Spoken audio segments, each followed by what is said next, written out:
Cette vidéo a pour but de vous expliquer l'intérêt de l'analyse de la zone donneuse lorsque vous envisagez d'effectuer une greffe de cheveux. Qu'est-ce que c'est que l'analyse de la zone donneuse? C'est l'étude du nombre de greffons que l'on peut raisonnablement prélever sans laisser de cicatrices disgracieuses, c'est-à-dire de manque de densité de cheveux sur l'arrière du crâne après l'intervention. Cette analyse a pour but d'évaluer ce qui est prélevable, mais elle va nous aider également à comptabiliser, évaluer le nombre de greffons nécessaires pour votre traitement. Vous voyez à l'écran une macrophotographie de la surface du crâne sur laquelle on voit des poils qui sortent au travers de la peau. En effet, dans la peau, nous avons des trous qui nous permettent d'évacuer la sueur, par exemple, lorsqu'il fait chaud ou qu'on fait du sport, mais les poils sortent aussi par ces trous.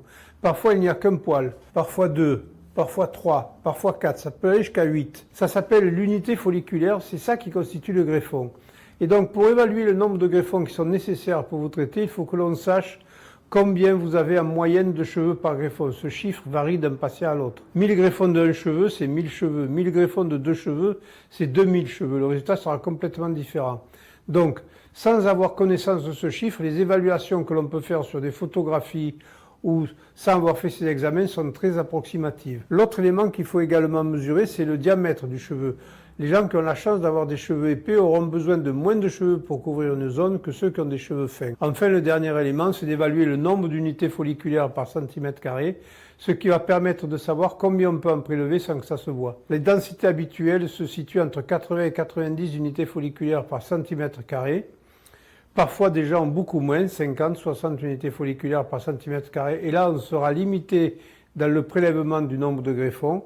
Et d'autres, au contraire, ont des densités très fortes, pouvant atteindre 150 greffons par centimètre carré. Ce sont des patients qui sont beaucoup plus rares, mais où là, le nombre de greffons à prélever sera très important.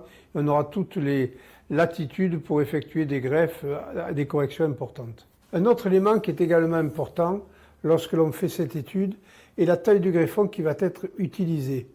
Vous avez à l'écran un patient qui a eu un prélèvement avec des punches de diamètre extérieur de 0,9 mm, ce qui laisse une micro-carotte de cuir chevelu de 0,5 ou 0,6 mm de diamètre. Si on enlève l'épaisseur des parois, c'est à peu près le diamètre interne du punch.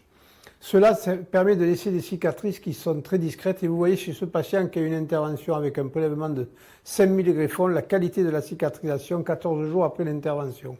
Cela est très important. Sur cet autre patient, 7 mois après, on voit que même rasé à blanc, la cicatrisation ne laisse pas de marque. C'est tout à fait discret. Et lorsqu'on a 1 mm ou 2 de cheveux, cela ne se voit plus. D'autres exemples avec des cicatrisations correctes, on voit l'absence de manque sur la zone donneuse. Idem chez ce patient, où on voit 15 jours après déjà la cicatrisation et l'absence de marque.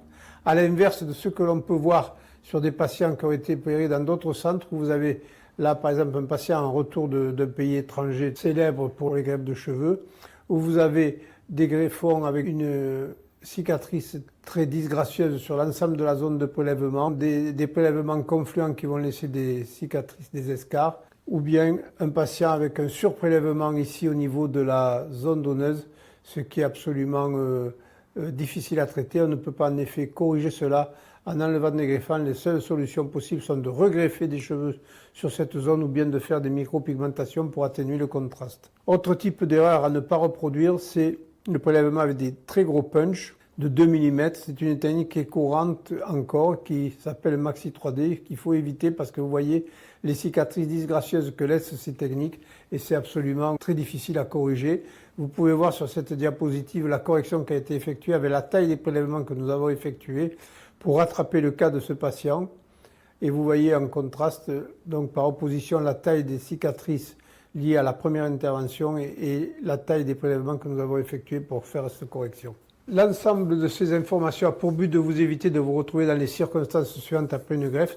Il s'agit d'un patient qui a eu une greffe importante de 7000 greffons et avec un résultat largement insuffisant. Vous voyez, ce patient a fait l'objet secondairement d'une micropigmentation du cuir chevelu qui n'a pas été très bien faite et on se trouve quasiment impuissant puisque les possibilités de greffe secondaire sont quasi nulles puisqu'il n'y a plus de zone donneuse. Tout cela a pour but de vous expliquer clairement la nécessité de faire cette analyse de la zone donneuse qui est indispensable et qui sera effectuée par tous les centres professionnels.